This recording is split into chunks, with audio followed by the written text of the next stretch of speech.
takbir aytamiz. Mana şunu şariatda takbir tahrima deydi. Haram kıluvchi takbir deb aytiladi. Allahu akbar degenden keyin dünyanın işi büt para haram bo'ladi. Jegenge, içkenge, süйлöшкөнгө, oynagongo, külgөнгө, ilaganga bolboyt emi. Allahu akbar, Allah uluk dedik boldu. Emi büt bardığı dünyanın işlerin büt bardığı haram bolot. Oşon üçün takbir tahrima deb aytıladi. Bunu takbir tahrima degen sebebi oşol. Sebebi Allahu akbar degenden keyin dünyanın işlerini kılbaysın emi. Demek bilip aldыңар Allahu akbar degenden keyin boldu emi. Sen namaza giresin emi. Biröөнүн sözüne cevap berбейсиң, biröөгө salam berбейсиң, tamaktanбайсың, içпейсиң, жебейсиң, büt bardığı sana tiyүү salınat. Allahu akbar degen takbir tahrima. Emi uşul jerde negizgi masele takbir tahrima menen çoğu niyet boluş gerek. Allahu akbar degende oşol wagtda niyet de çok boluş gerek. Niyet oşol zuhur namazını okuymun, asır namazını okuymun, şam namazını okuymun dep kayсы namazı bolsa oşonu niyet kılış şart. Jönelö mынтип Allahu akbar dep koysa namaz bolbay kalat. Çoğu kelgende Allahu akbar deşlik menen çoğu ne kılış gerek? Niyet dagın boluş şart. Niyet çoğu boluş gerek, ja qabla tahrima boluş gerek.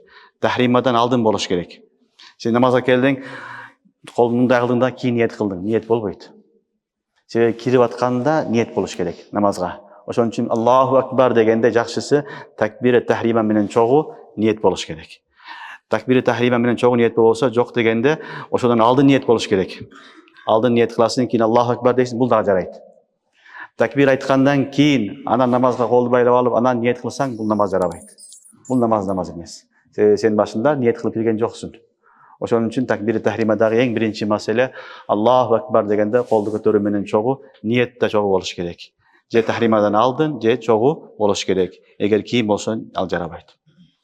Ekinci mesele takbir tahrimada Allahu akbar degende koldu kötörүү. Bul koldu kötörүү sünnet emar. Allahu akbar dep kotorabыз, mына kulaktın yumşağının tuşuna barabarına. Mına uşunun barabarına kötörülöt. Kulakka tiygizүү, mындай kılıp kötörүү bul da şart emes. Mına uşul kulakты kol kötörgende uşunday kötörülöt. Hadislerde Peygamber sallallahu aleyhi ve sellem'den arkılda hadis kelet. Peygamber sallallahu aleyhi ve sellem mına kulaktın uşuna çeyin kötörü degen var. Kulaktın yumşağına çeyin degen var. Mına jelkege çeyin degenleri var.